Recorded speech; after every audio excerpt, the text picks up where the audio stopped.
Hello everyone, my name is Jake, and today we are going to be talking about how a car engine works. So before we get started on all the mechanics that are happening under the hood of your car, I'd like to introduce Nezzy.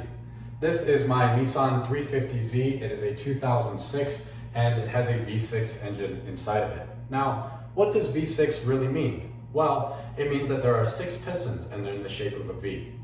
There are a lot of common types of cars that you'll see around America, but the 3 most common have a inline 4, a V6, or a V8.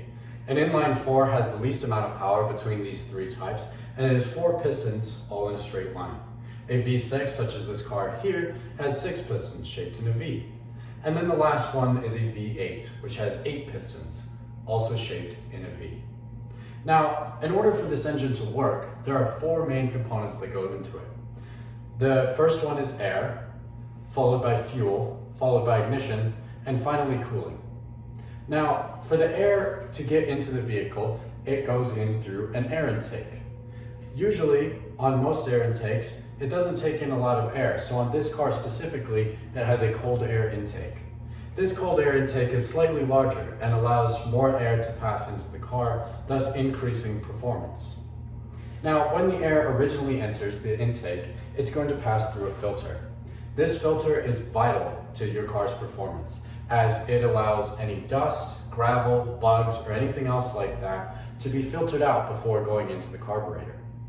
Next, we have fuel. Fuel is taken from the fuel tank and is passed through a fuel pump into your carburetor. Now, this carburetor is a very special piece of equipment. It's very advanced. It takes both the air and the fuel and it mixes it together. And once it has that mixture, it passes it onto the spark plugs, which, as you can guess, do exactly as they sound. The spark plugs create a small spark with this mixture, which pops an explosion inside of your car.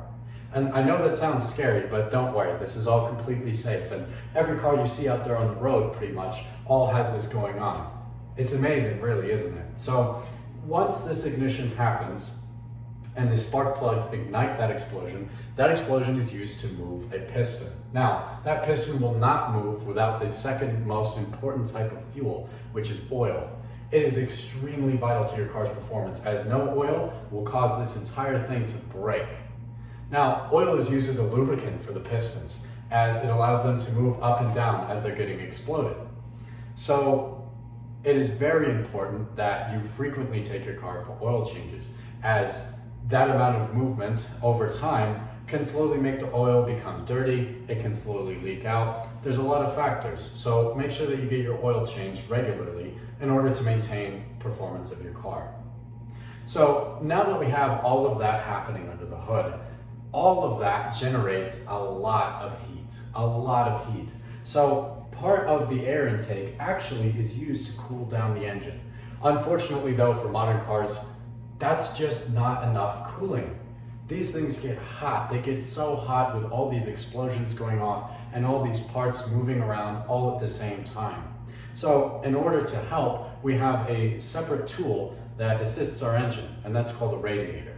Now, if you're out in public and you see a car steaming, a lot of times it's coming from the radiator and not from the engine. That's a very common misconception. So this radiator takes a very certain type of fluid and it allows us to pull heat away from the engine.